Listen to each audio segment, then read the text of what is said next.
디모데전서 5장 17절에서 6장 2절입니다. 키워드는 높은 자들과 교회, 복음으로 말미암은 변화와 한계입니다. 잘 다스리는 장로들은 배나 존경할 자로 알되 말씀과 가르침에 수고하는 이들에게는 더욱 그리할 것이니라. 성경에 일렀으되 곡식을 밟아 떠는 소의 입에 망을 씌우지 말라 하였고 또 일꾼이 그 삭슬 받는 것은 마땅하다 하였느니라. 장로에 대한 고발은 두세 증인이 없으면 받지 말 것이요 범죄한 자들을 모든 사람 앞에서 꾸짖어 나머지 사람들로 두려워하게 하라. 하나님과 그리스도 예수와 택하심을 받은 천사들 앞에서 내가 엄히 명하노니 너는 편견이 없이 이것들을 지켜 아무 일도 불공평하게 하지 말며 아무에게나 경솔히 안수하지 말고 다른 사람의 죄에 간섭하지 말며 내 자신을 지켜 정결하게 하라. 이제부터는 물만 마시지 말고 내 위장과 자주나는 병을 위하여는 포도주를 조금씩 쓰라. 어떤 사람들의 죄는 밝히 드러나 먼저 심판에 나아가고 어떤 사람들의 죄는 그 뒤를 따르나니 이와 같이 선행도 밝히 드러나고 그렇지 아니한 것도 숨길 수 없느니라. 무릇 멍에 아래에 있는 종들은 자기 상전들을 범사에 마땅히 공경할 자로 알지니 이는 하나님의 이름과 교훈으로 비방을 받지 않게 하려 함이라. 믿는 상전이 있는 자들은 그 상전을 형제라고 가볍게 여기지 말고 더 잘 섬기게 하라. 이는 유익을 받는 자들이 믿는 자요 사랑을 받는 자임이라. 너는 이것들을 가르치고 권하라. 아멘. 오늘 말씀은 장로들에 대한 내용을 이야기합니다. 특별히 장로에 대한 판단 문제를 다루고 있습니다. 장로는 하나님이 세우신 권위이기 때문에 교회는 장로들에게 순종하는 것이 마땅합니다. 그러나 장로도 연약한 한 인간이며 또한 거짓 선생의 활동이 있던 때이므로 그들 역시 판단의 대상이 되어야 할 때가 있습니다. 시작은 좋은 장로에 대한 내용을 먼저 이야기합니다. 잘 다스리는 장로들은 배나 존경할 자로 알고 말씀과 가르침에 수고하는 이에게는 더욱 그리할 것이라고 했습니다. 기본적으로 장로는 존경받을 자로 여겨지는데 충성스러운 장로에게는 마땅히 더욱 존경해야 할 것입니다. 배나 존경한다는 말은 두 배로 받을 만하다는 뜻입니다. 18절을 보면 재정에 대한 이야기를 하고 있습니다. 그래서 17절은 두 배의 재정을 말하는 것으로 보는 해석도 있습니다. 재정이든 무엇이든 더욱 잘 대해야 한다는 의미로 근본적인 의미는 같습니다.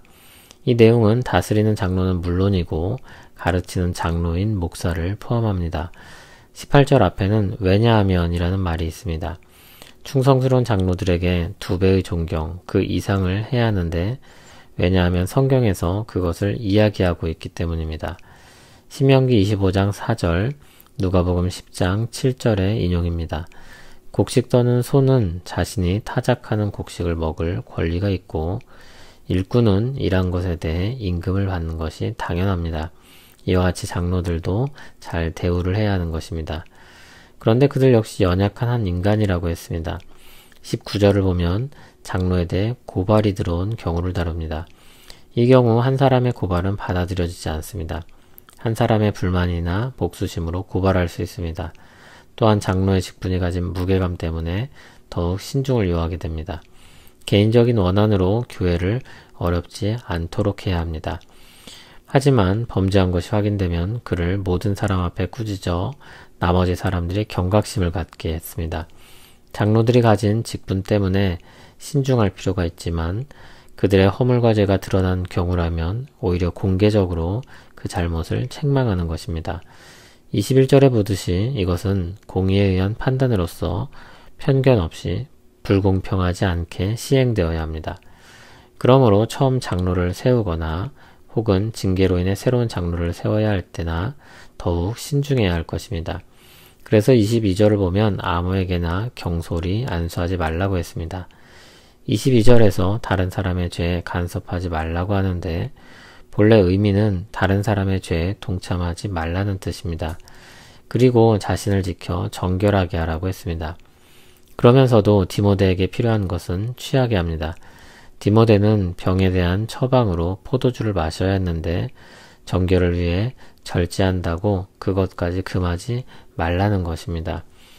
24절, 25절을 보면 판단이 어려울 수 있는데 결국 하나님께서 죄와 선행을 드러내실 것이라고 했습니다. 하나님이 다 아시며 보응하실 것입니다. 이를 잊지 말아야 합니다. 6장 1절, 2절은 그리스도인이 된 종에 대한 내용입니다. 당시 사회에서 종의 비중은 상당히 높았다고 합니다. 다양한 분야에서 활동하는 종들이 있었습니다. 그러므로 종에 대한 내용은 보통 사람들에 대한 이야기라고도 할 수 있습니다. 무릇 멍에 아래 있는 종들은 자기 상전들을 범사에 마땅히 공경할 자로 알라고 했습니다. 2절에 믿는 상전에 대해 다루고 있으므로 1절은 믿지 않는 상전으로 보입니다. 종들에 대한 내용을 집중적으로 다루고 있습니다.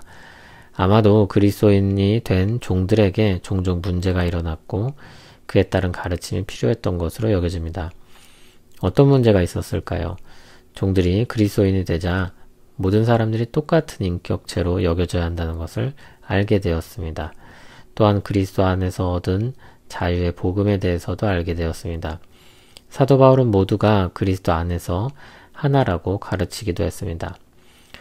종된 사람들에게 자연스럽게 어떤 마음이 일어나겠습니까? 종으로 대우받는 자리에서 벗어나고 싶다는 생각을 할 것입니다. 어떤 경우는 그동안 쌓였던 것들이 터져나오면서 과격하고 폭력적인 방식으로 자유를 얻고자 했을 수도 있습니다. 모든 사람이 평등하고 동등한 인격체로 대우를 받아야 하는 것은 사실입니다. 주 안에서 자유를 얻은 것도 사실입니다. 그러나 지금 현실에서 그 자유를 누리는 것이 복음의 목적이 아닙니다. 오히려 복음은 자유를 얻었으나 그 자유를 가지고 자기 유익을 위해 쓰지 말고 하나님의 종과 같이 하라고 말합니다. 그리스도를 존귀하게 하고 복음이 전파되는 것, 그것이 복음의 목적입니다. 그래서 그리스도인이 된 종들의 최우선 목표는 자신의 현실로부터의 해방이 아니라 거기서 하나님께 영광 돌리며 사는 것입니다. 그와 같은 관점에서 볼 때 주인을 하나님이 세우신 권위로 인정하고 높임으로 하나님이 사람들에게 왜곡되지 않고 높여지게 하라는 것입니다.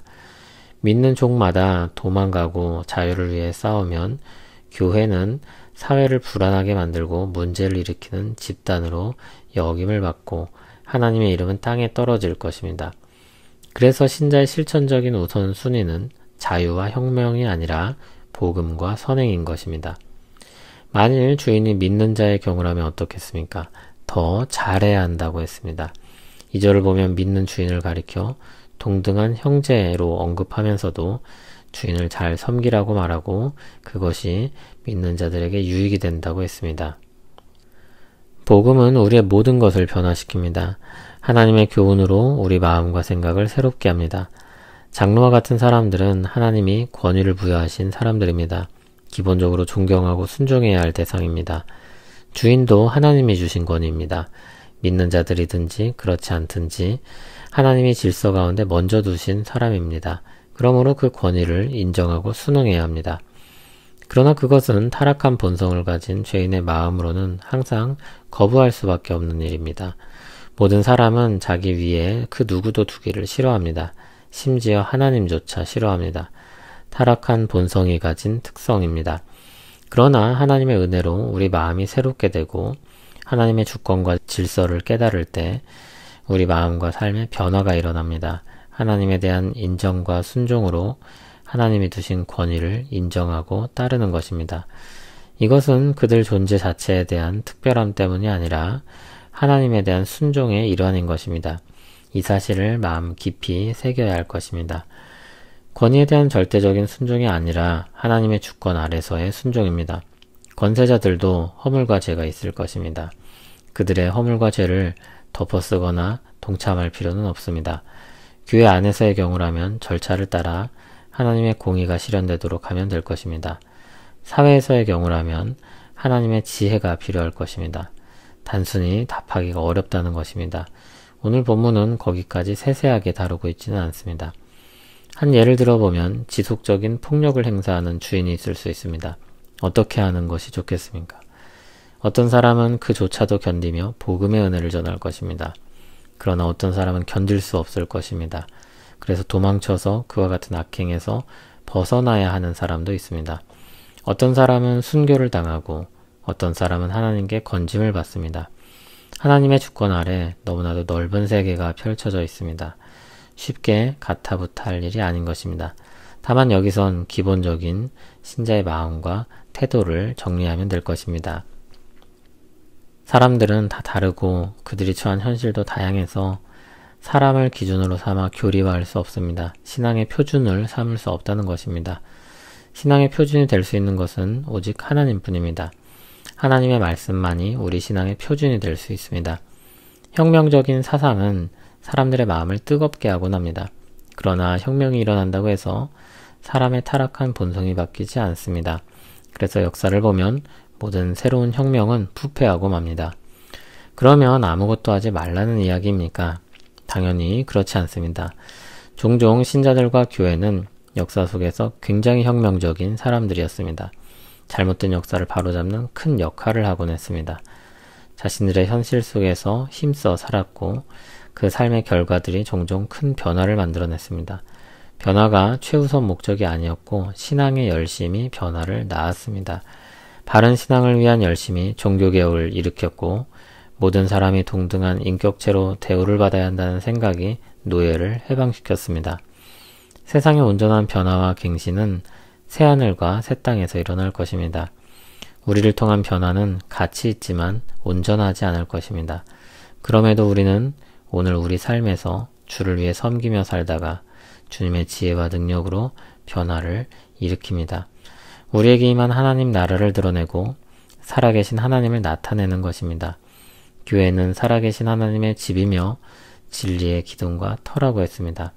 그 정체성이 우리에게 주어진 자유를 하나님의 종과 같이 살아갈 지혜와 능력을 줄 것입니다. 그리고 그 모든 것은 주님을 향한 사랑으로부터 나오게 될 것입니다. 우리에게 참 자유를 주신 하나님을 찬송합니다.